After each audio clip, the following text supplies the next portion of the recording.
En 2014, je trouvais que j'étais pris dans le métro boulot-dodo. J'étais incapable de me garder dans l'atelier puis de créer. Donc, je me suis obligée de marcher et de courir puis de prendre des photos de mon territoire.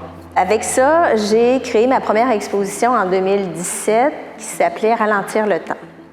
Puis suite à l'analyse de mes photographies, c'est là que je me suis rendu compte qu'il y avait beaucoup d'animaux écrasés. C'est là que je me suis mis à imaginer une dichotomie entre le territoire nature, qui est les animaux, et le territoire culture, qui sont les déchets.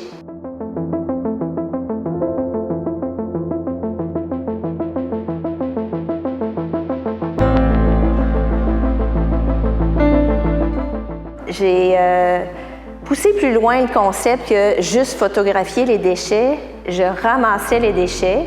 Il y a un nom qui existe par rapport à ça, c'est le plunging. Donc, c'est inventé en Suède. Donc, le fait de marcher et courir puis ramasser des déchets, nettoyer le territoire en même temps. C'est comme ça que je me suis mis à créer l'exposition Autopsie d'une autoroute. Le procédé, c'est que avec les déchets ramassés, je créais des tapis, des natures mortes.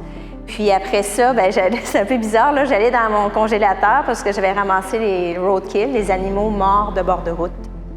Donc, j'allais dans mon congélateur, je prenais l'animal, puis je le mettais sur mon tapis de déchets, puis c'est là que je prenais une photographie. Après ça, j'agrandis mes photos en couleur, puis j'ai ma rouffe, c'est-à-dire le fait de les coller sur mes supports de bois. Puis après ça, j'interviens avec le langage plastique, c'est-à-dire en peinture, pour transformer quelque chose de négatif, comme la pollution, en quelque chose de positif, pour créer des objets de conscience, mais des objets esthétiques.